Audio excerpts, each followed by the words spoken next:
দর্শক স্বাগত জানাচ্ছি আমাদের নিয়মিত আয়োজন এখন প্রকাশ অনুষ্ঠানে। আজকে মূলত আমরা যে বিষয়ে কথা বলবো সেটি হচ্ছে মুহূর্তের রাজনীতি।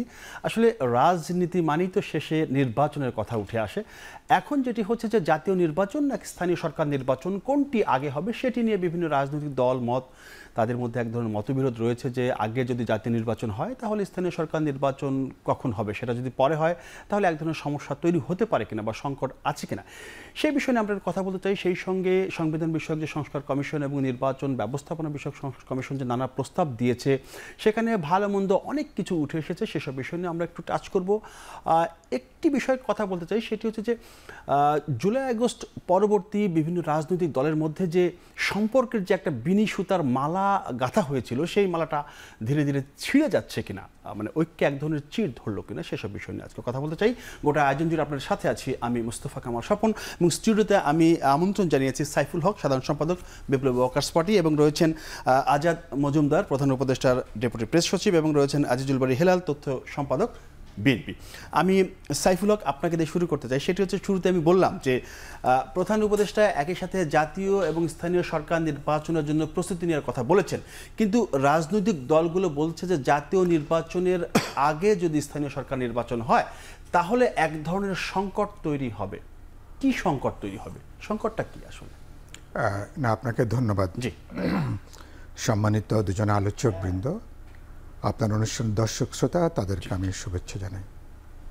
আমার মনে হয় না যে কোনো দায়িত্বশীল কোনো রাজনৈতিক দল, যারা প্রধান স্টেক হোল্ডার পলিটিক্স বা নির্বাচন অথবা স্টেট অ্যাফেয়ার্সে, তাদের দিক থেকে স্থানীয় সরকারের নির্বাচনের কথা কেউ বলেনি। প্রধানত 16 বছর ধরে মানুষ যে নির্বাচনের জন্য অপেক্ষা করছে, সেটা একটা গ্রহণযোগ্য, নিরপেক্ষ, একটা অবাধ, বিশ্বাসযোগ্য, প্রতিদ্বন্দ্বিতাপূর্ণ জাতীয় নির্বাচনের জন্য। এবং এই নির্বাচনটা গত 3টা জাতীয় নির্বাচন কার্যত চূড়ান্ত তামাশায় পর্যবেসিত হয়েছিল বলেই তো আওয়ামী লীগকে বা একজন ব্যক্তি শেখ হাসিনাকে এভাবে তাকে পালিয়ে আত্মরক্ষা করতে হয়েছে। সুতরাং প্রশ্নটা হচ্ছে, গোটা লড়াইয়ের সার কথাটা হচ্ছে মানুষের ভোটাধিকারের প্রশ্ন, গণতন্ত্রের প্রশ্ন। বাংলাদেশ এটা গণতান্ত্রিক অভিযাত্রার পথে হাঁটতে পারবে কিনা। আমাদের মধ্যে নানা প্রশ্নে হয়তো ভিন্নতা আছে, কিন্তু বৈচিত্র্যের মধ্যে ঐক্যের মূল মর্মবাণীটা হচ্ছে গণতান্ত্রিক যে প্রক্রিয়াটা বাংলাদেশের চালু করা। সেদিক থেকে জাতীয় নির্বাচনটাই হচ্ছে এজেন্ডা, জনগণের আকাঙ্ক্ষার দিক থেকে, রাজনৈতিক দলগুলোর দিক থেকে, এবং গোটা রাষ্ট্র কাঠামোর যেটা দাঁড়িয়েছে সে জায়গাতে। কারণ একটা শুধুমাত্র ধরুন একটা দুটো নির্বাচন যদি ধরুন একটা অ্যাপারেন্টলি একটা যদি গ্রহণযোগ্য নির্বাচন হতো, বাংলাদেশ ধরুন এরকম একটা বিপর্যয়ের মধ্যে পড়তে হতো না। সুতরাং স্থানীয় সরকারের কথাটা অনেকটা ঘোড়ার আগে গাড়ি জুড়ে দেওয়ার সামিল। স্থানীয় সরকার এ পর্যন্ত কোনো ইন্টারিম গভর্নমেন্ট, তত্ত্বাবধায়ক নামে হোক, অন্তর্বর্তী নামে হোক, কেউ কোনো স্থানীয় সরকারের উদ্যোগ কেউ গ্রহণ করেননি। তাদের ম্যান্ডেটটা ছিল জাতীয় নির্বাচনের জন্য। মানুষের দিক থেকে, রাজনৈতিক দিক থেকে ওরা প্রত্যাশা হচ্ছে সেটা। এবং নির্বাচন কমিশন বলি অথবা সরকারের এ পর্যন্ত অফিসিয়ালি যে বক্তব্য বিবৃতি, সেটা হচ্ছে একটা জাতীয় নির্বাচনের জন্য। এর মধ্যে অন্য বিষয় আনলে আপনি যেটা বললেন, মানে ওটা কোনো এজেন্ডা, সরকার নির্বাচন হয় তাহলে কি কোনো সংকট তৈরি হবে কি? না না না, সংকট কি আছে? না না না, সংকট আমি বলছি যে এই কথা, মানে তার সাথে অনেকগুলো একটা অপ্রয়োজনীয় প্রশ্ন যুক্ত হবে। সরকারের সদিচ্ছা নিয়ে প্রশ্ন উঠবে, সরকার অপ্রয়োজনীয়ভাবে তার ক্ষমতাকে দীর্ঘায়িত করতে চান কিনা, প্রলম্বিত করতে চান কিনা, এটা প্রশ্ন উঠবে। সরকার কোনো স্টেক হোল্ডারদেরকে তারা অপ্রয়োজনীয় সুবিধা দিতে চান কিনা, অনেক সরকারের পক্ষপাতিত্ব নিয়ে প্রশ্ন উঠবে। অনেকগুলো বিতর্কে যায়, তাতে অন্তর্বর্তী সরকার এখন যে বিপুল আমাদের সমর্থনে আছেন, যাকে আমরা এক কাটা সমর্থন জুগিয়ে যাচ্ছি, তখন রাজনৈতিক দল এবং সরকারের মধ্যে একটা বিরোধ বিভাজনের আশঙ্কাটা বাড়বে, ঝুঁকিটা অনেকখানি বেড়ে যাবে। আমি মনে করি সরকারের প্রজ্ঞা যে দূরদর্শিতা আছে, তারা নিশ্চয়ই এরকম কোনো জায়গায় তারা যাবেন না। জাতীয় নির্বাচনের পথেই তারা হাঁটবেন, সবাইকে আস্থার মধ্যে নিয়ে আলাপ আলোচনা করে বোঝাপড়ার মধ্য দিয়ে। এই সরকার যদি জাতীয় নির্বাচনের মধ্য দিয়ে একটা নির্বাচিত পার্লামেন্ট বা সরকারের কাছে ক্ষমতা হস্তান্তর করে তারা যদি বেরিয়ে যেতে পারেন, এটাই হবে সরকারের বড় সাফল্য হিসেবেই এটা বিবেচিত। আসবো আপনার কাছে, আমি যেতে চাই আজাদ মজুমদার আপনার কাছে। সেটি হচ্ছে যে নির্বাচন সংশ্লিষ্ট বা বিশেষজ্ঞরা বলছেন যে রাজনৈতিক দলগুলোর মধ্যে যদি ঐক্যমত্য না হয়ে জাতীয় নির্বাচনের আগে স্থানীয় সরকার নির্বাচন হয়, সেইটা অন্তর্বর্তী সরকারের জন্য একটা আত্মঘাতী সিদ্ধান্ত, এরকম বক্তব্য আমাদের কাছে আছে, আমাদের রিপোর্ট তৈরি করেছি। এরকম আত্মঘাতী সিদ্ধান্ত কেন? আর একটা বিষয় একটু বলে রাখি, সেটা হচ্ছে ধরেন রাজনৈতিক দলগুলো যারা ক্ষমতায় গিয়ে যদি স্থানীয় সরকার নির্বাচন করে, আমরা আগে পরে যেটা দেখেছি, একটা দল যখন ক্ষমতা থাকে তখন সে যখন নির্বাচন করে স্থানীয় সরকার নির্বাচন, সেইখানে এক ধরনের কারচুপি, এক ধরনের সমস্যা তৈরি হয়। সেই ক্ষেত্রে আগে স্থানীয় সরকার নির্বাচন হলে সমস্যাটা কি হইতে পারে? প্রথমত স্থানীয় সরকার নির্বাচন এবং জাতীয় নির্বাচন কিছু এই দুটো ক্ষেত্রে আসলে কিছু মৌলিক বিষয় আছে যেগুলো এক। আচ্ছা, ভোটার কিন্তু স্থানীয় নির্বাচনে যারা ভোটার, জাতীয় নির্বাচনেও তারাই ভোটার। মাননীয় প্রধান উপদেষ্টার পক্ষ থেকে যেটা বলা হয়েছে যে দুটো নির্বাচনের প্রস্তুতি পাশাপাশি চলছে, কোনোটা আগে হবে বা কোনোটা পরে হবে এইরকম কোনো সিদ্ধান্ত সরকারের পক্ষ থেকে এখনো কিন্তু না হয়নি। এখন যে সিদ্ধান্ত না হয়নি সেই সিদ্ধান্তের উপর কমেন্ট করাটা খুব কঠিন। তবে কিন্তু এই বিতর্কটা হচ্ছে যে আগে আসলে বিতর্ক আমরা অনেক কিছুতেই করি। সেটা যারা রাজনীতি করেন তারা বিতর্ক করবেন, তাদের রাজনৈতিক এজেন্ডা নিয়ে তারা কথা বলবেন, মানুষের কাছে যাবেন, এটাই স্বাভাবিক একটা বিষয়। মানুষ রাজনৈতিক ইস্যু নিয়ে তো বিতর্ক হবেই। রাজনৈতিক ইস্যুতে যদি সবাই একেবারে একমত হয়ে যায় তাহলে তার গণতান্ত্রিক ব্যবস্থার আসলে সেই যে সুফল বা যেটাকে আমরা বলি প্রকৃত গণতন্ত্রের চর্চা, সেটা আর থাকে না। এখন সরকারের দিক থেকে প্রস্তুতি সরকারকে নিতে হবে, যেহেতু স্থানীয় সরকারেও এই মুহূর্তে কোনো প্রতিনিধি নাই, বেশিরভাগ স্থানীয় সরকারে। সরকার যদি মনে করে যে রাজনৈতিক দলগুলো চায় না বা রাজনৈতিক দলগুলোর এখন অনিচ্ছা আছে, এই জন্য সরকার কোনো প্রস্তুতি নেবে না, সেটাও এক ধরনের আত্মঘাতী সিদ্ধান্ত হবে। রাজনৈতিক দলগুলোর সাথে সরকার বিভিন্ন বিষয়ে আলোচনা করবে, সামনেই আমাদের এই আলোচনাগুলো হয়তো শুরু হবে, এবং সেখানে নির্বাচন ব্যবস্থা নিয়ে যে একটা কমিশন করা হয়েছে সেই কমিশনের অনেকগুলো সুপারিশ আছে, সেই সুপারিশগুলো রাজনৈতিক দলগুলোর কাছে উপস্থাপন করা হবে। রাজনৈতিক দলগুলোই তখন সিদ্ধান্ত নেবে আসলে কি করা হবে। পাশাপাশি জনমতকেও আপনার একটু শ্রদ্ধা করতে হবে। জনমতটা যদি প্রবল হয় স্থানীয় সরকারের নির্বাচনের দিকে, তাহলে সরকারকে সেটাও ভেবে দেখতে হবে। সরকার সেটা যে করবেই এরকম কোনো কথা আমরা কিন্তু কেউ বলছি না সরকারের পক্ষ থেকে। জনমতটা কিভাবে আমরা যাচাই করব? জনমত তো যাচাই করার অনেকগুলো পদ্ধতি আছে। আপনিও আজকেও আপনি হয়তো দেখে থাকবেন একটা মানে শীর্ষস্থানীয় একটা পত্রিকার সংবাদ শিরোনাম যদি আপনি দেখেন, সেখানে একটা বিবিএস এর একটা জনমত জরিপ দিয়ে বলা হয়েছে অধিকাংশ জনগণ স্থানীয় সরকার নির্বাচনের পক্ষে। এখন বিবিএস এর জরিপে অধিকাংশ জনগণ স্থানীয় সরকার নির্বাচনের পক্ষে হলেই যে স্থানীয় সরকার নির্বাচনটা হয়ে যাবে সেরকম কোনো সিদ্ধান্ত কিন্তু এখনো হয়নি, কিন্তু এটা নিয়ে আলোচনার সুযোগ আছে। আলোচনার পরে রাজনৈতিক দলগুলোর সাথে ঐক্যমত্যের ভিত্তিতে, যেহেতু সরকার সব ধরনের রাজনৈতিক সিদ্ধান্ত নিতে চায়, সেই ঐক্যমত্যের ভিত্তিতেই এই সিদ্ধান্তগুলো হবে। আরেকটা বিষয় হচ্ছে যে এইবার যে স্থানীয় সরকার নির্বাচনের কথা আলোচনায় আসছে, সেখানে নির্বাচন কমিশনের যে সুপারিশ, সেখানে এটাকে অরাজনৈতিক করার একটা সুপারিশ আসে। যদি বিষয়টা অরাজনৈতিকই হয় তাহলে সেখানে তো আর আসলে রাজনৈতিক দলগুলোর স্টেকটা আগের তুলনায় অনেক কমে যায়। যদিও বাংলাদেশে এগুলোকে পুরোপুরি রাজনৈতিক প্রভাব মুক্ত রাখা কঠিন, কিন্তু বাস্তবতা হচ্ছে যে এইবার যদি অরাজনৈতিকভাবে স্থানীয় সরকার নির্বাচন হয়, সেখানে দলীয়ভাবে প্রার্থী মনোনয়নের সুযোগ থাকবে না, দলীয়ভাবে আপনার প্রতীক বরাদ্দ হবে না। স্থানীয় সরকার সত্যিকার অর্থে স্থানীয় এবং সরকার, এই দিকটা পজিটিভ, যে এই জায়গাটায় একটা ভালো কিছু হতে পারে। তারপরও আমি আসবো আপনার কাছে, আমি যেতে চাই আজিজুল বারী হেলাল আপনার কাছে। সেটি হচ্ছে যে মানে জুলাই বিপ্লবের পরবর্তী আমরা জাতীয় নাগরিক কমিটি দেখলাম, বৈষম্য বিরোধী ছাত্র আন্দোলন, ওনারা যেটা বলছেন যে ওনারা নতুন দল করতে যাচ্ছেন, ওনারা যেটা বলতে চাচ্ছেন যে প্রান্তিক জনগোষ্ঠীর, যেটা আজাদ ভাই বললেন যে প্রান্তিক জনগোষ্ঠীর ভোগান্তির কথা চিন্তা করে এবং জাতীয় নির্বাচনের আগে একটা প্রস্তুতিমূলক নির্বাচন, সেই দিক বিবেচনা করে জাতীয় নির্বাচনের আগে স্থানীয় সরকার নির্বাচনটা সমীচীন তারা বলছে। এবং আজাদ ভাই একটা তথ্য দিলেন, এটা আমার জানা ছিল না, যে বিবিএস এর জরিপ অধিকাংশ মানুষ চাচ্ছে স্থানীয় সরকার নির্বাচনটা আগে। কিন্তু বিএনপির পক্ষ থেকে আমরা বহুবার শুনেছি, দেখছিও যে আপনারা বলছেন যে আগে জাতীয় নির্বাচন এবং জাতীয় নির্বাচনের আগে স্থানীয় সরকার নির্বাচনের প্রশ্নই আসে না। মানে আপনারা একদম কঠোর একটা অবস্থানে আছেন, মানে এই জায়গাটা একটু পরিষ্কার করবেন, এতটা মানে শক্ত অবস্থানে কেন? নিশ্চয়ই যুক্তি আছে। জি ধন্যবাদ। যুক্তি তো অবশ্যই আছে।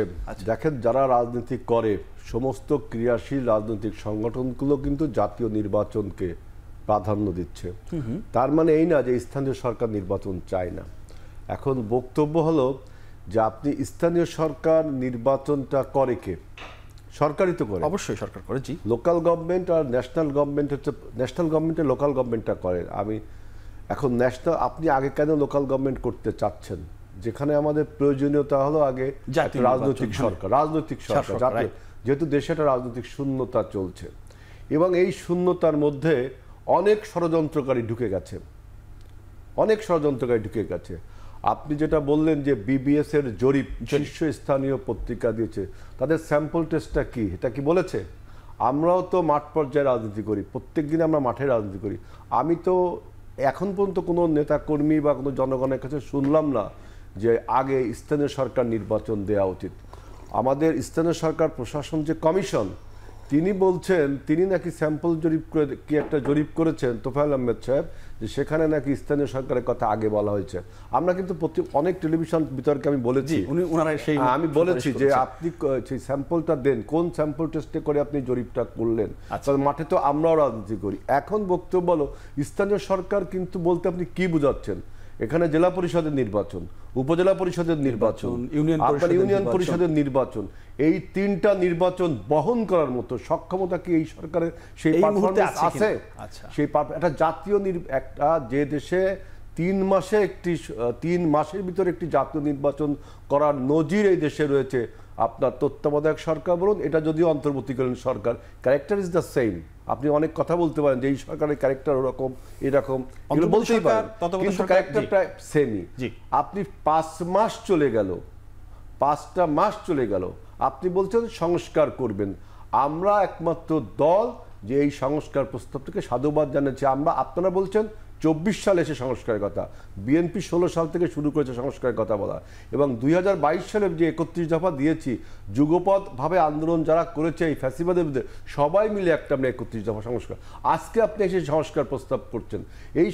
সুতরাং আমরা এই সংস্কার প্রস্তাবে বলছি যে সংস্কার এবং নির্বাচন পাশাপাশি চলতে পারে। স্থানীয় সরকার নির্বাচনটা আপনি যদি আগে করেন, তাহলে এই যে 3টা লেয়ারের নির্বাচন, এই করার সক্ষমতা কি আপনার আছে? এর মধ্যে আমি বলছি ষড়যন্ত্র। দেখেন, মাঝে একবার দেখলাম যে নতুন যে কোনো রাজনৈতিক দলে কিন্তু বিএনপি স্বাগত জানায়, যেহেতু বিএনপি মাল্টিপার্টি ডেমোক্রেসিতে বিশ্বাস করে। সমস্ত রাজনৈতিক দলকে আমরা স্বাগত জানাই, সংবিধান মেনে যারাই আসবে। দেখলাম যে পরাজিত ফ্যাসিবাদের, বিতাড়িত ফ্যাসিবাদের কাউন্সিলররা, বিভিন্ন স্থানীয় সরকার যারা ফ্যাসিবাদের দোষস্থ, তাদের অনেক মিটিং টিটিংও আমি দেখলাম, গোপনভাবে অনেক মিটিং টিটিংও আমি দেখলাম।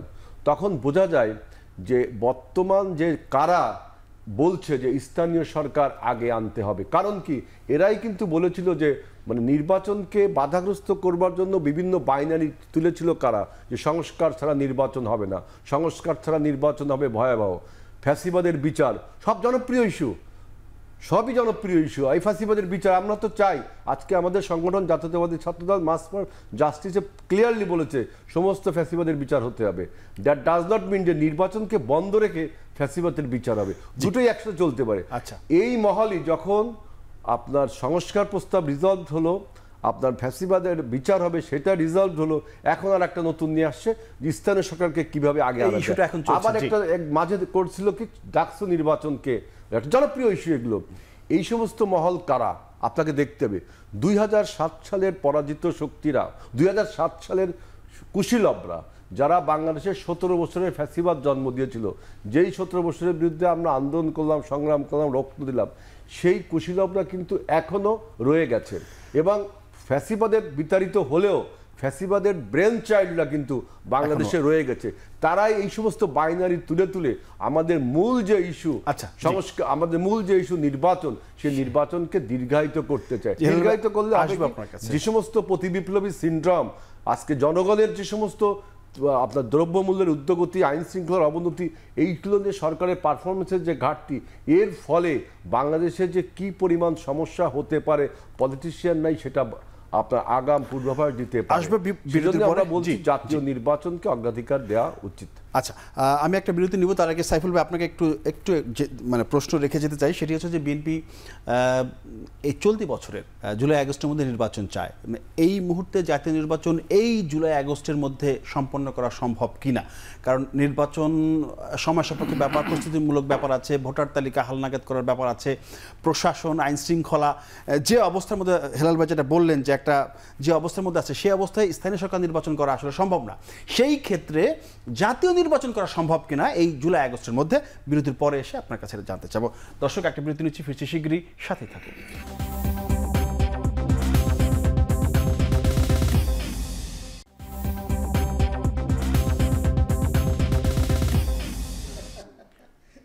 দর্শক, বিরতির পর আবারও ফিল্ম আমাদের নিয়মিত আয়োজন এখন প্রকাশ অনুষ্ঠানে। আমরা কথা বলছিলাম মুহূর্তের রাজনীতি নিয়ে। এই মুহূর্তে আমি বিরতির আগে প্রশ্ন রেখেছিলাম সাইফুল হক, আপনাকে যদি সেই প্রশ্ন উত্তরটা আপনি দেন যে চ্যালেঞ্জগুলো কি ছিল আসলে। আপনি যেটা বললেন যে আপনি বলছিলেন যে জুলাই আগস্টের মধ্যে জাতীয় নির্বাচন সম্ভব কিনা, আপনি মনে হয় জি বিএনপি এটাই দাবি করেছে জুলাই আগস্টের মধ্যে। আমি যেটা মনে করি যে সরকারের যদি কার্যকর রাজনৈতিক সদিচ্ছা কাজ করে, আচ্ছা, এবং তার সাথে নির্বাচন কমিশনকে যদি এখানে কাজের জায়গাতে যদি প্রপারলি যুক্ত করা যায়, জুলাই আগস্ট সেপ্টেম্বরের মধ্যেই এটা করা সম্ভব। গুরুত্বপূর্ণ হচ্ছে যে আমার ইন্টেনশনটা কি। আমি অনেক আগে বলেছি, একটা কাজ আপনি 3 মাসে করতে পারেন, 6 মাস করতে পারেন, আপনি 9 মাসও করতে পারেন। এটা ডিপেন্ড করবে প্রথমত আপনার একটা কম্পালশনের জায়গাটাকে এক, আর গুরুত্বপূর্ণ কাজগুলো কি। আমি মনে করি ফেব্রুয়ারি থেকে জাতীয় ঐক্যমত কমিশন যেটা হবার কথা, তারা পলিটিক্যাল পার্টিগুলোর সঙ্গে তারা একটা কনসেনসাস বিল্ড আপ করার জন্য তারা যেটা ইম্পর্ট্যান্ট একটা ডিসকোর্সে তারা ঢুকবেন, আমি মনে করি সেটা 1 থেকে 1.5 মাসের মধ্যেই সে কাজটা সম্পন্ন করা সম্ভব। ইতিমধ্যে নির্বাচন কমিশন আর্লি জানুয়ারি খসড়া ভোটার তালিকা তারা এটা প্রকাশ করেছেন। 20 জানুয়ারি থেকে বাড়ি বাড়ি যেয়ে তারা এটাকে তদন্ত করবার কথা। এটাও 2 থেকে 3 মাসের মধ্যে এই কাজটা সম্পন্ন করা সম্ভব। নির্বাচন কমিশন এই মুহূর্তে টোটালি দে আর প্রিপেয়ার্ড, বাকি হলো প্রয়োজনীয় কাজগুলোকে সম্পন্ন করা।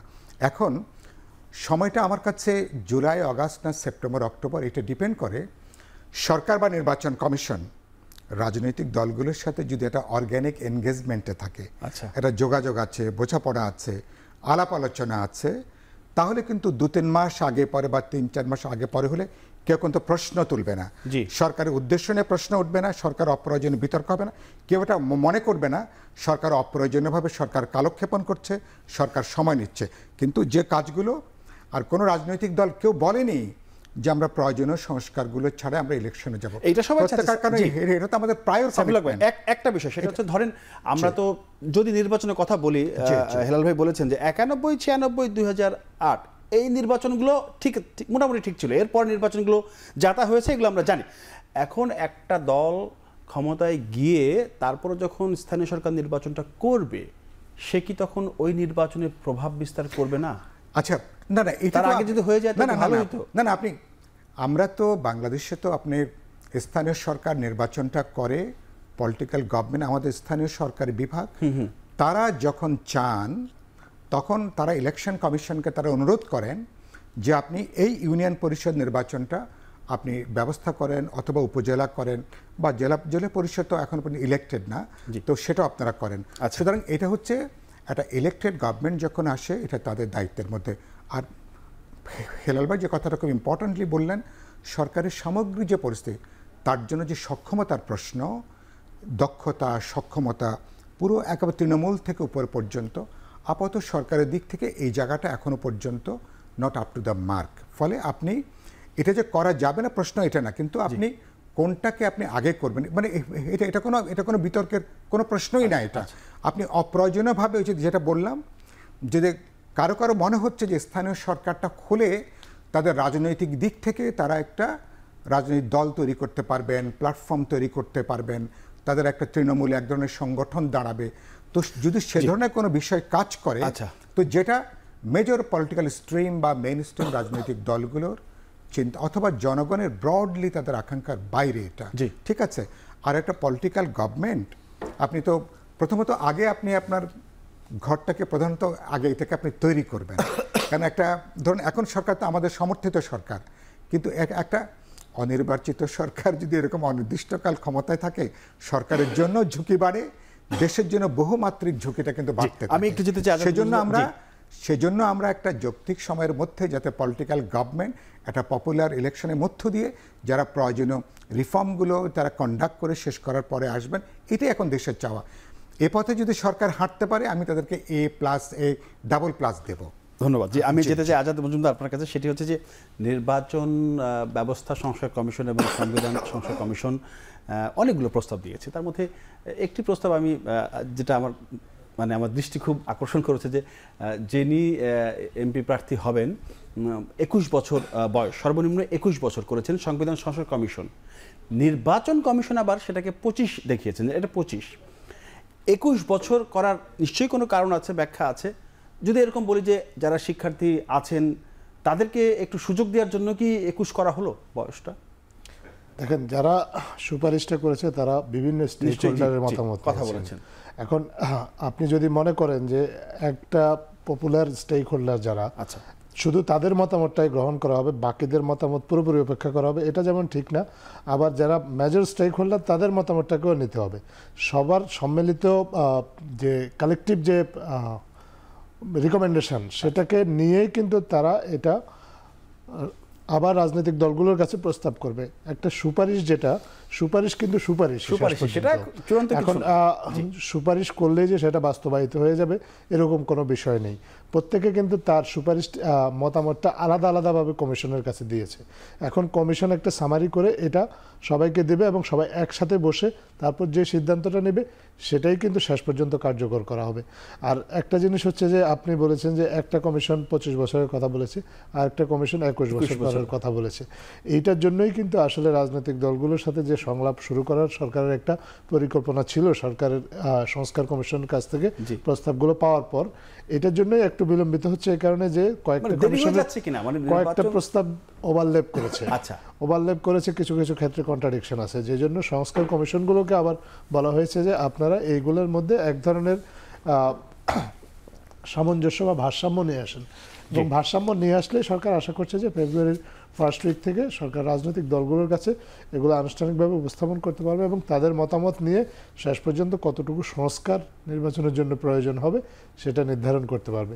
এবং সেটা নির্ধারণ হয়ে গেলে সেটা কিভাবে কার্যকর করা যাবে সেটারও একটা পরামর্শ বা সেটার একটা রোডম্যাপও রাজনৈতিক দলগুলোর কাছ থেকে পাওয়া যাবে বলে সরকার আশা করে। আসবো আপনার কাছে আজিজুল বারী হেলাল, আপনি যদি এই ইস্যুতে কোনো কিছু বলতে চান যে বয়স 21-এর ক্ষেত্রে আপনার দ্বিমত আছে কিনা, সেই সাথে আজকে তারেক রহমান বলেছেন যে ভোট ও মতের ঐক্যমত্য হলেই গণতন্ত্র প্রতিষ্ঠা হবে। তাহলে গণতন্ত্র এখন আমাদের কি এখন গণতন্ত্র এই মুহূর্তে আছে কি নেই নাকি? গণতন্ত্র উত্তরণের জন্যই তো আজকের এই অভ্যুত্থান। আচ্ছা, সে অভ্যুত্থানের পরে এখনো তো গণতন্ত্র প্রতিষ্ঠিত, যেহেতু গণতান্ত্রিক উপায় এখনো সরকার সেই 54 বছর ধরে আমরা গণতন্ত্রের কথা বলছি, আর কত আমি একটু বলি, আপনি যে প্রশ্ন করেন সেই উত্তরগুলো দিন। প্রথমে আমি একটু অপ্রাসঙ্গিক হলেও সাইফুল ভাইকে যেটা আপনি বলেছেন যে 2008 সালের নির্বাচনকে আপনি জায়েজ করছেন, অ্যাপ্রুভ করছেন, মোটামুটি আর কি গ্রহণযোগ্য বলা যায়। জি, বাংলাদেশের ইতিহাসে সবচেয়ে মতলববাদী, সবচেয়ে রিগড, সবচেয়ে ম্যানিপুলেশন যে নির্বাচন ছিল 2008 সালের নির্বাচন, যে নির্বাচনে আমি নিজেও অংশগ্রহণ করেছিলাম। এরকম ধরিবাজি নির্বাচন, এরকম মতলববাজি নির্বাচন বাংলাদেশ, ইভেন শেখ হাসিনার আমলেও এত মানে শেখ হাসিনা ওপেন সব কিছু হয়েছে, এখানে গোপনে যে কারসাজি করে 17 বছরের ফ্যাসিবাদ তৈরি করেছিল এই 2008 সালের নির্বাচন, অভিশপ্ত এই নির্বাচন। সেটাকে অনেকে আমি দেখলাম যে এই নির্বাচনকে 91, 96, 2001 সালে চালিয়ে দেয়। এই চালিয়ে দেওয়া কিন্তু ইতিহাসের সত্যতা এটা না। 2008 সালের নির্বাচনকে এই দেশের জনতা পুনর্মূল্যায়ন করবে। কিভাবে 2008 সালের নির্বাচন 17 বছরের ফ্যাসিবাদ জন্ম দিয়েছিল, অর্থাৎ কোনোভাবে 2008 সালের নির্বাচন গ্রহণযোগ্য নির্বাচন। আমি কি 2008 বলেছি নাকি 91, 96, 2001 বলেছি? না, আমি আপনার কথা বলছি। অনেকে বলে, আপনি বলছেন 2008 সালে বলেন, আমি বলি আমি সেটা বলছি। এখন 2008 মোটামুটি গ্রহণযোগ্য, 2008 আমি বলিনি। এখন বলছেন যে 21 বছরের যে কথাটা বলছেন, দেখেন 21 বছরে একজন নির্বাচন করতেই পারে। আপনার বাদশাহ আকবর 17 বছরে মোগল সম্রাট হয়েছে। 33 বছর বয়সে আলেকজান্ডার পুরো পৃথিবী নবাব সিরাজউদ্দৌলা অল্প বয়সে নবাব হয়েছে। আপনার আলেকজান্ডার পুরো পৃথিবী জয় করে বসে, Alexander the conquered of the world, 33 বছর বয়সে। সেনাবাহিনীর সেকেন্ড লেফটেন্যান্ট তো এরকম 17-18 বছর বয়সে। কিন্তু বক্তব্য হলো আমার এখানে আমার সমস্যা যে আপনি কিভাবে এটাকে অব্লিগেটরি করেন যে the party is bound to give there nomination 10%, এটা কিভাবে সম্ভব যে সমস্ত পার্টিকে আপনি মানে ম্যান্ডেটরি করে দিচ্ছেন 10% সিট দিতে হবে? তার মানে কি আপনি আমাদের ছাত্র ভাইদেরকে 21 বছরের একটা ছেলে, সে হয়তো তার মাস্টার ডিগ্রিও শেষ হয় না, কিন্তু হওয়া উচিত, আমাদের বাংলাদেশের কনটেক্সটে অনেক সময় হয় না, একটা ছেলেকে তার আলো উচ্চতর শিক্ষারও প্রয়োজন, কারণ দেশটা পরিচালনা করবে তো আমাদের এই ভবিষ্যৎ প্রজন্ম, ছাত্র ভাইয়েরা দেশটা পরিচালনা করবে, দেশের আগামী দিনের নেতৃত্ব। আপনি এদেরকে শিক্ষামুখী না করে রাজনীতিমুখী করার যে প্রবণতা আপনি সৃষ্টি করলেন, কারণ আমাদের দেশের রাজনীতি মানে অপ্রিয় হলেও সত্য কথা, যে ক্রিমিনালাইজেশন এবং যে অনেক সমস্যার ভিতর দিয়ে আমরা যাচ্ছি, এখনো আমরা একটা ভালো পজিশনে যাইতে, রাজনীতির অনেক গুণগত পরিবর্তনের দরকার, যা তারেক রহমান বলেছেন। এই অবস্থায় আপনি আবার আপনার নতুন প্রজন্মকে আপনি শিক্ষা কার্যক্রম বাদ দিয়ে মানে রাজনীতির মধ্যে ঢুকোচ্ছেন। আপনার শিক্ষা ক্যারিকুলামের মধ্যেই কিন্তু রাজনীতি, ছাত্র রাজনীতি রয়েছে। আপনি তাদেরকে বাধ্য করছেন যে তুমি এমপি ইলেকশন করো, তুমি মন্ত্রী হও। তার মানে কি, সে কিন্তু লেখাপড়ার দিকে না যে আপনার এই রাজনীতির অঙ্গনে আরও একটা নতুন জটিলতা সৃষ্টি হবে। সুতরাং আপনি নমিনেশন দিতেই পারেন, কিন্তু যখন বাধ্য করেন যে 10% দিতে হবে, এটা নিয়ে আমার প্রশ্ন, এই জায়গাটা প্রশ্ন, এইটা আমার প্রশ্ন। আর আপনি একটা কথা বলছেন যে জুলাই আগস্টে নির্বাচন সম্ভব না কেন? আপনি দেখেন সাইফুল ভাই কিন্তু ঠিকই বললেন। সাইফুল ভাই তো আপনার ভোটার লিস্ট হালনাগাদ 1.5-2 মাস বলছে। আমি সাইফুল ভাইয়ের দিকে বলছি যে সাইফুল ভাই 1.5-2 মাস কেন, আপনার 5000 ইউনিয়নে একসাথে কাজ চলে, 1 মাসের মধ্যে সমস্ত ভোটার লিস্ট হালনাগাদ করা সম্ভব, তাই না? আপনার আর কি কাজ বাকি আছে আপনি বলেন। আরেকটি কথা, যে সংস্কার কমিশনগুলো যে আপনার প্রধান উপদেষ্টার কাছে যে প্রস্তাব দিলেন, সেই প্রস্তাব নিয়ে আমাদের রাজনীতিবিদদের সাথে বসবেন, এটা তো বক্তব্য হয়েছে, আমাদের রাজনৈতিক দলগুলো সরকারের সাথে বসবেন। কিন্তু আমার এখানে একটা বক্তব্য আছে, এই সংস্কার কমিশনগুলো যে 13টা না 8টা সংস্কার কমিশন, এরা আগে কেন রাজনৈতিক দলের সাথে বসলো না? রাজনৈতিক দল সাথে না বসে রাজনৈতিক দলের কাছে চিঠি দিল যে প্রত্যেক রাজনৈতিক চিঠিতে তাদের মতামত জানাবে, তারা সেটাকে সিনথেসিস করে প্রধান উপদেষ্টা সরাসরি যদি রাজনীতিবিদদের বসতো, তাহলে কিন্তু কাজ অনেকটা এগিয়ে। আপনি যে গণতন্ত্রের কথা বললেন, ধরেন এই যে সংস্কারগুলো ছাড়া, সংস্কার অনেকগুলো কমিশন হয়েছে, অনেক ভালো ভালো উদ্যোগ এসেছে, এই সংস্কারগুলো ছাড়া যদি নির্বাচন হয় বা টেকসই কোনো গণতন্ত্র কি পাবো? আবার সেই গণতন্ত্র আবার হুমকির মুখে পড়বে কিনা যদি এই সংস্কারগুলো না করা হয়? সংস্কারগুলো করলে তো একটা শক্ত ভালো মজবুত গণতন্ত্র আমরা পেতে পারি। আবার সেই গদবধা কথা বলতে হয় যে সংস্কার কোনো অ্যাবসলিউট টার্ম না, এটা কোনো পরম ব্যাপার না, এটা একটা রিলেটিভ টার্ম। সংস্কার বিবর্তিত ধারায় আপনার চলতে থাকে। সংস্কার আমরা সবসময় সংস্কার, এই যে আপনার টেলিভিশনে এখন এইচডি ভার্সনে হচ্ছে, এটা কি আগে এইচডি ভার্সন ছিল? এর থেকে বড় ভার্সন আসবে। এখন আপনি যদি বলেন আমি এইচডির মধ্যেই থাকবো, আগে আমি, এটা হলো সংস্কার তো ধারাবাহিকভাবে চলবে। আর একটা কথা বলছেন যে গণতন্ত্র যদি আমরা, যে রাজনৈতিক যে দলটি নির্বাচিত হবে, সে যদি গণতন্ত্র আপনার না দিতে পারে, না করতে পারে, তাহলে জনগণ আবার তার বিপক্ষে যাবে। তার জন্য তো আপনি কতগুলো কাগজপত্র লিখে আপনি কি গণতন্ত্রকে সুসংগত করতে পারবেন? আপনি কাগজে তো অনেক কিছু, সংবিধান তো অনেক কিছু লেখা রয়েছে, শেখ হাসিনা কি সেটা মানছে? কোন স্বৈরাচার কি সেটা মানে? কেউ যদি স্বৈরাচারী হয়ে উঠতে চায়, সংবিধান কি তাকে ঠেকিয়ে রাখতে পারে? জনগণই কি তাকে ঠেকিয়ে রাখে? এই জন্যই সংস্কার দরকার, যাতে সে কর্তৃত্ববাদী স্বৈরাচার হয়ে উঠতে না পারে। আপনার কি মনে হয় যে সংস্কার ছিল না বলে শেখ হাসিনা স্বৈরাচার হয়ে উঠেছে? শেখ হাসিনা মাফিয়া হয়ে উঠেছিল, সংস্কার ছিল তাই? সংস্কার তো বাংলাদেশে ধারাবাহিকভাবে হচ্ছে না। আমাদের দেশে একদলীয় শাসন ব্যবস্থা ছিল, আমরা বহুদলীয় গণতন্ত্র করেছি না। আমাদের দেশে প্রেসিডেন্সিয়াল ফর্ম অফ গভর্নমেন্ট ছিল, পার্লামেন্টারি ফর্ম অফ গভর্নমেন্ট করেছি না। আমাদের দেশে আপনার হেলথ সেক্টর বলেন, ইকোনমিক সেক্টর বলেন, আপনার এডুকেশন সেক্টর, নানান রকম সংস্কার তো রাজনীতিবিদ্যাই করেছে, তাই না? এবং এই সংস্কার প্রক্রিয়া ধারাবাহিকভাবে চলছে। এটাকে আপনি শেষ সংস্কার না করে, সংস্কার শেষ কোথায়? এটা তো নেভার এন্ডিং প্রসেস। সংস্কার এটা চলমান প্রসেস, এটা চলতেই থাকবে। কেউ তো বলছে না সংস্কার করেন, কিছু হবে হয়তো যারা ক্ষমতায় এসে, বাকিটা তারা তো শেষ করবেন। বিরতির পরে এসে সেই আলোচনা করব। দর্শক, একটা বিরতি নিচ্ছি, ফিরছি শীঘ্রই, আশা করি সাথেই থাকবেন।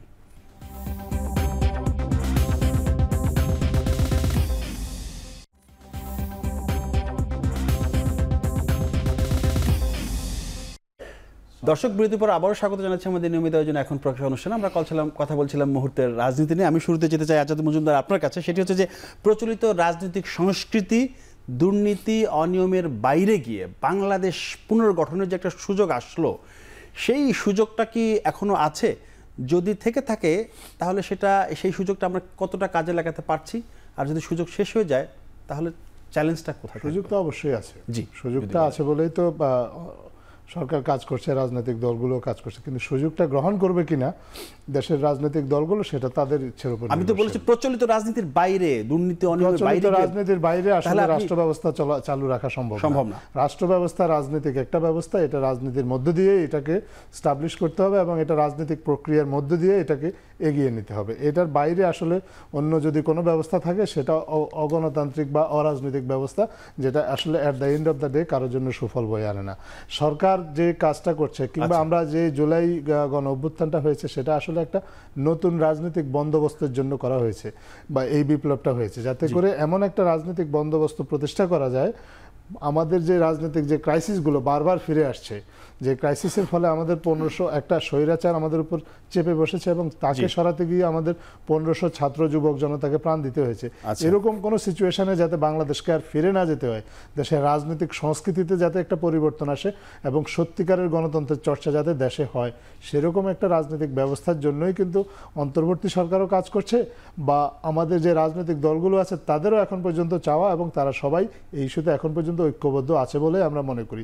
এবং যতক্ষণ পর্যন্ত এই ঐক্যবদ্ধ অবস্থা বিরাজ করবে এবং তারা নিজেদের মধ্যে যদি কোনো গণতান্ত্রিক ব্যবস্থায় সামান্য কোনো দূরত্ব তৈরিও হয়, সেই দূরত্বগুলো গুছিয়ে আনবে যখন, তখনই কিন্তু আসলে নতুন ব্যবস্থাটা প্রচলন করা ছিঁড়ে গেছে নাকি এখনো দুর্বল হয়ে গেছে নাকি আগের মতোই মজবুত আছে? একটা গণতান্ত্রিক ব্যবস্থায় বা একটা সুন্দর একটা সমাজ ব্যবস্থায় প্রত্যেকের নানা রকমের মতামত থাকবে, মতামত নিয়ে কিন্তু তারা কাজ করবে। আমরা এই যে দুদিন আগে যখন জুলাই গণ অভ্যুত্থানের ডিক্লারেশন বা প্রোক্লামেশন নিয়ে যখন আলোচনা হলো, সেখানে বাংলাদেশের সবচেয়ে বড় রাজনৈতিক দল আপনার বিএনপির প্রতিনিধি কিন্তু ওনার বক্তব্যটা শেষ করেছেন ফেসিবাদ বিরোধী জাতীয় ঐক্য জিন্দাবাদ এই শব্দটা উচ্চারণ করে, এই শব্দগুচ্ছ উচ্চারণ করে উনি ওনার বক্তব্য শেষ করেছেন। তো যখন বাংলাদেশের সবচেয়ে বড় রাজনৈতিক দল একটা জাতীয় ঐক্যের কথা বলে এবং তারা তাদের বক্তব্য সুরটা থাকে ফেসিবাদ বিরোধী জাতীয় ঐক্য জিন্দাবাদ, তখন তো আপনাকে ধরে নিতে হবে যে ঐক্যটা আছে, এবং এই ঐক্যের মধ্যেই কিন্তু বিভিন্নজন তার যে রাজনৈতিক মতামত সেটা সে প্লেস করবে, এবং সেটা প্লেস করার পর সবাই মিলে সিদ্ধান্ত নেবে যে কার মতটা কতটুকু গ্রহণযোগ্য হবে, এবং তারপরে গিয়ে একটা কালেকটিভ ডিসিশন হবে নির্বাচনটা কখন হবে, হলে কিভাবে হবে। জাতি চাই একটু সাইফুল হক আপনার কাছে, সেটি হচ্ছে যে মানে আগামীর বাংলাদেশ নির্মাণে তো ঐক্যের আসলে বিকল্প নাই, যেটা আজাদ ভাই বললেন যে ঐক্যটাই দরকার, কিন্তু ঐক্য জন্য তো রাষ্ট্রের মেরামত করতে হবে। পলিটিক্যাল যে সংস্কৃতির কথা বললেন, সেই মেরামতটা কি যুগসই হচ্ছে কিনা? রাষ্ট্রের মেরামত করার জন্য তো সমস্ত রাজনৈতিক দলগুলোকে আসলে এক জায়গায় আসতে হবে, নানা মত থাকতে পারে। আপনি দীর্ঘদিন ধরে রাজনীতি করেন, রাষ্ট্রের মেরামত নিয়ে জানতে চাই। আমরা তো রাষ্ট্রের মেরামতের জন্যই তো আমরা কাজ করছি। 72 সালের তো আমাদের যে বোঝাপড়া ছিল বা পলিটিক্যাল আন্ডারস্ট্যান্ডিং ছিল, সেটা তো গত 54 বছরে নানা কারণে বিপর্যস্ত হয়েছে, ভেঙে পড়েছে। যে জন্য আমাদেরকে নতুন ব্যবস্থাপনা বলেন, নতুন বোঝাপড়া বলেন, নতুন একটা কনসেনসাস আমাদেরকে বিল্ড আপ করা তৎপরতার মধ্যে যুক্ত হতে হয়েছে। সরকার ইতিমধ্যে অনেকগুলো কমিশন তৈরি করা হয়েছে। তো একটা হচ্ছে যে আমরা আমাদের মধ্যে ধরুন 5ই আগস্টের পরে, আমি এটাকে বলি ছাত্র শ্রমিক জনতার গণ অভ্যুত্থান, তারপরে নতুন যে পরিস্থিতি, এর মধ্যে তো রাজনৈতিক দল, ইম্পর্ট্যান্ট ইন্ডিপেন্ডেন্ট পলিটিক্যাল যারা স্টেক হোল্ডার, তারা তাদের এজেন্ডা নিয়ে কথা বলবেন, ভিশন নিয়ে কথা বলবেন, তাদের ইডিওলজি, ফলে এর মধ্যে তো কিছু তাদের আলাদা আলাদা বিভাজন থাকবে। আবার তার মানে হচ্ছে যে, কিন্তু এটা একটা প্রশ্ন, কিন্তু গণতন্ত্রের প্রশ্নে, একটা অবাধ নিরপেক্ষ বিশ্বাসযোগ্য নির্বাচনের প্রশ্নে, বাংলাদেশে একটা বহুত্ববাদী যে সমাজ, সেই সমাজটাকে আপনি ভিন্নতার মধ্যে, বৈচিত্র্যের মধ্যে কিভাবে আবার একটা জাতি, একটা জনগোষ্ঠী তার রাজনৈতিক ঐক্যটাকে ধরে রাখবে, সার্বভৌমত্বের প্রশ্নে, জাতীয় স্বার্থের প্রশ্নে, নিরাপত্তার প্রশ্নে, এগুলো তো খুবই গুরুত্বপূর্ণ প্রশ্ন। এই সংস্কৃতিটা তৈরি করা দরকার, যে মহা উদ্যোগটার মধ্যে আমরা আছি। নানা প্রশ্নে আমাদের মধ্যে মত পার্থক্য থাকবে, বিতর্ক থাকবে, ডিবেট থাকবে, পলিমিক্স থাকবে, নানা ডিসকোর্স কাজ করতে পারে, কিন্তু দিন শেষে একটা 17 কোটি মানুষের একটা দেশ, আমরা কিভাবে একটা আমাদের মধ্যে এই বৈচিত্র্যের মধ্যে রেখেও আপনার সাথে আমি একটা রাজনৈতিক ব্যাপারে ভিন্নতা আছে, মানে আপনি আমার শত্রু না, আচ্ছা, আপনি আমার শত্রু না, তাই না? হয়তো আপনি আমার রাজনৈতিক প্রতিপক্ষ হতে পারেন, মানে আপনার বিনাশের মধ্য দিয়ে যদি চিন্তা করি যে আমার অস্তিত্ব নির্ভরশীল, সেটা তো যেটা 16 বছর ধরে হাসিনা এটা করতে যেহেতু পুরো দেশ এবং তার দলকে সর্বনাশের জায়গায় নিয়ে বিপদে ফেলে দিয়েছে। সুতরাং সেই সংস্কৃতি থেকে আমরা বেরিয়ে আসতে চাই। এক, 2 নম্বর একটা খুব গুরুত্বপূর্ণ কথা আজকে বলতে চাই, অসংখ্য সংস্কার হয়েছে। বলা হয় যে মানে রাজনীতি হচ্ছে অর্থনীতির একটা ঘনীভূত বহিঃপ্রকাশ। সে অর্থনীতির আপনি খেয়াল করবেন এটা নিয়ে শ্বেতপত্রের বাইরে গুরুত্বপূর্ণ কিন্তু কোনো রিফর্মের কোনো এজেন্ডা এই মুহূর্তে আমাদের সামনে নেই। গোটা অর্থনীতি যেভাবে একটা দুর্বৃত্তের অর্থনীতি বা অর্থনীতির দুর্বৃত্তায়ন, এটাকে যদি এভাবে বহাল তবিয়তে থাকে, আমি আজকে আমাদের কেন্দ্রীয় কমিটির মিটিংয়ে আলোচনা হয়েছে যে বাস্তবে কিন্তু এই দুর্বৃত্তের অর্থনীতি বা অর্থনীতি দুর্বৃত্তায়নের ক্ষেত্রে অথবা বৈষম্য বিলোপের ক্ষেত্রে গত 5 মাসে দৃশ্যমান কার্যকর কোনো উদ্যোগ নেওয়া যায়নি, বা সে ধরনের কোনো চেষ্টা কোনো এক জায়গা থেকে শুরু করা। সেটা হবে কি, আপনি উপরসা রাজনৈতিক আপনি যে সংস্কারগুলো করছেন, তাহলে যদি অর্থনীতির জায়গাটা যদি ওখানে ভিত্তির জায়গাটা যদি আপনি যদি রিফর্মটা করতে না পারেন, এই যে দুর্বৃত্তায়নের যে অর্থনীতি বা অর্থনীতি দুর্বৃত্তায়ন অথবা মাফিয়া যারা এখন গোটা দেশকে যারা নিয়ন্ত্রণ করছে ফাইন্যান্সিয়ালি বা ইকোনমিক দিক থেকে, তাহলে কিন্তু রাজনৈতিক সংস্কারটা আলটিমেটলি টেকসই হবে না। আর তার যে ফাউন্ডেশন যেটা টেকসই হওয়ার জন্য আসলে অনেক সংস্কার দরকার। না, আমি বলছি শুধু রাজনৈতিক সংস্কার মানে আপনার অর্থনীতির যে সংস্কারটা, গোটা ইকোনমি যেভাবে একটা মাফিয়া দুর্বৃত্ত সিন্ডিকেটের আনহোলি নেক্সাস যেভাবে নিয়ন্ত্রণ করছে, এই জায়গা কিন্তু স্টিল আনটাচ, কিন্তু আপনি এটাকে কিন্তু আনঅ্যাড্রেস রেখে ওই জায়গাটা থেকে আমরা বের হতে চাই। আমি যেতে চাই আজিল বাড়ি হেলাল আপনার কাছে, জি সেটি হচ্ছে শেষ প্রশ্ন, যে ভয়টা কিন্তু সেখানে যে তিনি যেটা বললেন যে 16 বছর আওয়ামী লীগের রাজনীতি এবং আওয়ামী লীগের যে বিদায় এবং দলকে বিপদে ফেলে দেয়া, নিজেকে বিপদে ফেলে দেয়া, সেই জায়গাটায় যদি বলতে চাই যে আওয়ামী লীগ বিদায় নিয়েছে, কিন্তু ক্ষমতায় গেলে স্বৈরাচার হবার যে শঙ্কা থাকে, সেই শঙ্কা থেকে কি রাজনৈতিক দলগুলো মুক্ত হতে পেরেছে? এটা ভবিষ্যতে বলতে পারবেন, এখন তো আপনি বলতে পারবেন না। অবশ্যই যখন নতুন সরকার গঠন হবে, তারা যদি না পারে তাহলে আবার এরকম তাকে বিদায় নিতে হবে। আমার বক্তব্য ন্যাশনাল ইউনিটি নিয়ে, যে ন্যাশনাল ইউনিটির কথা এখন বলা হচ্ছে, আমরা এই ন্যাশনাল ইউনিটির ডাক দিয়েছি 2009 সাল থেকে। তখন কেউ আসছে আমাদের ডাকে, কেউ আসেনি। 12 সালে ডাক দিয়েছি যখন আপনার স্বৈরাচার টার্ন ইনটু ফ্যাসিস্ট হাসিনা, আচ্ছা জি, তখনও আমার জনগণকে ঐক্যবদ্ধ হওয়ার জন্য, তার বিরুদ্ধে লড়াই করার জন্য আমাদের আন্দোলন, বিএনপির আন্দোলন চলছিল। কেউ আসছে, কেউ আসেনি। 18 সালে যখন সে মাফিয়ায় পরিণত হলো হাসিনা, তখনও আমরা জনগণকে আহ্বান করেছি, তখনও কেউ আসছে, কেউ আসেনি। আন্দোলন কিন্তু চলছিল। সমস্ত রাজনৈতিক দল, এই বামপন্থী ডানপন্থী সব রাজনৈতিক দলই কিন্তু ফ্যাসিবাদের বিরুদ্ধে। শিক্ষার্থীর একটা বড় চমক আমাদের দেখিয়েছে। আমার কথাটা শেষ করি। 24 সালে যখন সবাই আসলো, তখন কিন্তু ফাইনালি হাসিনাকে বিদায় নিতে হলো। 24 সালে যখন সবাই আসলো, এখন এই যে ন্যাশনাল ইউনিটির ডাক আমরা অনেক আগে থেকেই দিচ্ছি। এই ইউনিটিকে কারা ব্রেক করছে, ভাঙছে কারা? যারা এই আন্দোলনকে নিয়ে বিভিন্ন কনফিউশন তৈরি করছে, বাইনারি কনফিউশন, যে 17 বছরের আন্দোলন ভার্সেস 34 দিন, কে কাকে ক্ষমতায় বসালো। আমাদের চিফ অ্যাডভাইজার বলছেন ছাত্ররা তাকে ক্ষমতায় বসাচ্ছে, একটা শ্রেণীকে অ্যাড্রেস করলেন, তাহলে কি আর গোটা জনগণকে বিক্ষুব্ধ করলেন না? এটা কি আপনার একটা বাইনারি তৈরি করে বিভক্তি করা হলো না? আপনি বিভক্তি করলেন না যখন বলেন যে রাজনীতিবিদরা।